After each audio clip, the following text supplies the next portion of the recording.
22 फरवरी की जो शिफ्ट है, सबसे पहला जो एग्जाम है शिफ्ट 1, इसमें 51.8 का एवरेज आया है और यहां 841 बच्चों ने ये हमें डेटा दिया है। तो यहां देखने से लगता है कि भाई 51 नंबर बच्चे इसमें इस शिफ्ट में लेकर के आए हैं। तो इसका मतलब है ये शिफ्ट थोड़ी सी आसान रही होगी। लेकिन पहले दिन की शिफ्ट बच्चों, पहली जो शिफ्ट होती है वो कभी भी नॉर्मलाइजेशन में उसमें नुकसान नहीं हो सकता, ये ध्यान रखना। वो हमेशा फायदा देके जाती है और जितना हम फायदा का अंदाजा लगाते हैं उससे ज्यादा दे करके जाती है। इसका एक कारण ये भी है कि इन बच्चों को बिल्कुल ये बात बिल्कुल नहीं पता थी। मैं तो पूरे 22 तारीख के बच्चों को कहूंगा कि इनको बिल्कुल भी आइडिया नहीं था कि पेपर पार्ट वाइज सबमिट करना है। यानी पहले मैथ सबमिट होगा तब रीजनिंग पे जाया जा सकता है, रीजनिंग सबमिट होगी तब जीएस पे जाया जा सकता है। ये तो बेचारे एसएससी जीडी की तरह कर रहे थे। लेकिन यहां इस बात ने सबको चौंका दिया था और उस दिन बच्चे बहुत परेशान होकर के आए थे। ठीक है, 22 तारीख के बच्चे वाकई बहुत परेशान हुए हैं। मेरे ख्याल से जितना नॉर्मलाइजेशन ये दिख रहा है इससे ज्यादा ही नॉर्मलाइजेशन आपको मिलना चाहिए। ठीक है बच्चों, आगे देखते हैं। और नॉर्मलाइजेशन होगा, जी हां, लिखा हुआ है नोटिफिकेशन नॉर्मलाइजेशन होगा। 23 तारीख की जो शिफ्ट है उनमें एवरेज ये चल रहा है, इनमें भी नॉर्मलाइजेशन ये है। अब जैसे जिस शिफ्ट का एवरेज इतना कम है, इससे ये पता लगता है, देखिए 47 का ही एवरेज है, 45 का ही एवरेज है, यानी इन शिफ्टों में बच्चों के इतने कम मार्क्स हो रहे हैं। इसका मतलब ये है कि इनको नॉर्मलाइजेशन में बहुत फायदा होने वाला है। ठीक है, आगे देखें। 24 तारीख की जो शिफ्ट 1 है उसका 50.6 एवरेज है, तो उनको नॉर्मलाइजेशन में इतना फायदा हो रहा है। ये नंबर ऑफ स्टूडेंट यानी किस शिफ्ट में कितना डेटा हमें मिला है। 24 तारीख की सेकंड शिफ्ट का ये एवरेज है, इनको इतना फायदा हो जाना चाहिए। और 24 तारीख की थर्ड शिफ्ट का ये है, इनको इतना फायदा हो जाना चाहिए। देखिए बच्चों, ऐसा हो सकता है कि जो मैं ये फायदा बता रहा हूं इसमें 19-20 का वहां फर्क मिले, क्योंकि प्लस माइनस भी कर सकते हैं नंबर, यानी नेगेटिव और पॉजिटिव। जब भी उन्होंने प्लस माइनस का रूल लगाया, यानी कुछ के पॉजिटिव कुछ के नेगेटिव, तो फिर ये नंबर बदलेगा। यानी जो 9, 9.5 दिख रहा है वो 4.5, 5 पे आ जाएगा, और जो 3, 4 नंबर दिख रहा है वो 2 तक आ सकता है। फिर जिन में हम 1, 2 देख रहे हैं तो हो सकता है ये घट जाए या नेगेटिव में चले जाए। ठीक है, अगर उन्होंने माइनस वाला रूल भी लगाया तो।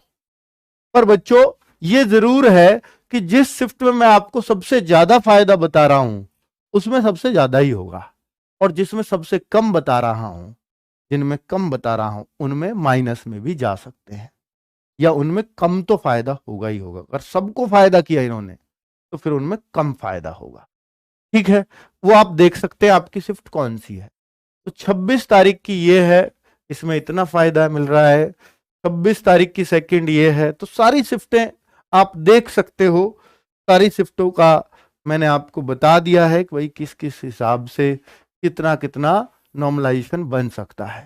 ठीक है बच्चों, ये क्लैरिटी अब आप अपने माइंड में ले आइए। ये 3 जो है ये 1 मार्च के, मेरे ख्याल से 1 मार्च का 3 बच्चों का डेटा हो नहीं सकता, या तो इस डेट पे कोई एग्जाम ही नहीं था। ठीक है, 1 मार्च पे मुझे नहीं लगता फिर कोई एग्जाम होगा। 1 मार्च की थर्ड शिफ्ट या थी नहीं है। ठीक है बच्चों, हाँ, कुछ बच्चों ने इस तरह से भी डेटा दे देते हैं। हाँ, आगे देखिए बच्चों, आगे देख लेते हैं। हाँ, अब मैं आपको दिखाने वाला हूं, ये है एवरेज। ये कट ऑफ नहीं है बच्चों, ये है average.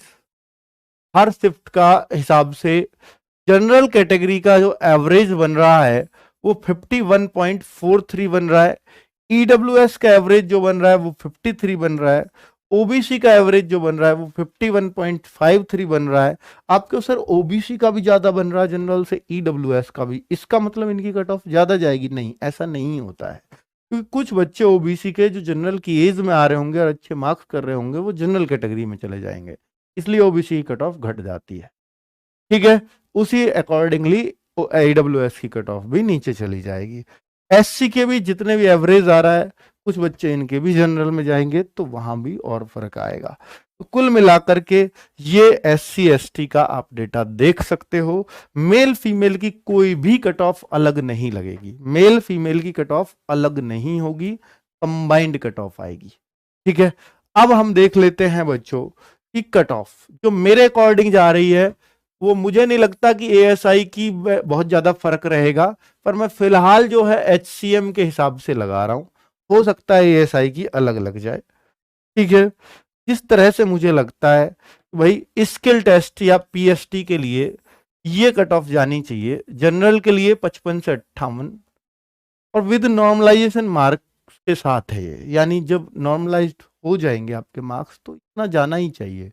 EWS OBC SC ST ये आप कट ऑफ देख सकते हो, डेटा ही बता रहा है, डेटा आप गलत दोगे तो ये चीजें गलत निकल के आएंगी, आप सही डेटा देंगे तो ये सही निकल के आएंगी। ठीक है, final cut off EWS OBC SC ST ये आप देख सकते हो, ये मेरा अनुमान है इस डेटा के आधार पर जो आपने हम लोगों को दिया है। उम्मीद है कि आप जो इस डेटा से चाहते होगे, जो आपने हमें दिया है नॉर्मलाइजेशन और कट ऑफ के लिए, तो उम्मीद है कि आपको क्लैरिटी आ गई होगी जिस वजह से वीडियो देखने आए होंगे। तो फाइनल सर, ये फाइनल जो है, देखिए बच्चों ये अनुमान है, ऐसा ना सोचे कि यार मेरे ना 65 नंबर है जनरल में, हो सकता है अभी आपको नॉर्मलाइजेशन मिले, 65 नंबर हैं और मैं जो है क्यों टाइपिंग करूं। बच्चों मैंने बोला अनुमान है, आप टाइपिंग जरूर करिए। ठीक है, अभी नॉर्मलाइजेशन का भी नहीं पता कितना मिलेगा कैसे मिलेगा। ठीक है, तो आप अपनी तैयारी करते रहिए बच्चों, और उम्मीद है कि आप बेहतर रिजल्ट खुद को देते रहेंगे। धन्यवाद, नमस्कार। और हाँ, ये स्टेट वाइज कट ऑफ नहीं है कि बंगाल का अलग बताओ या बिहार का अलग बताओ, यूपी का अलग बताओ, ये कंबाइंड कट ऑफ लगेगा ऑल इंडिया बेसिस। ठीक है, चलिए।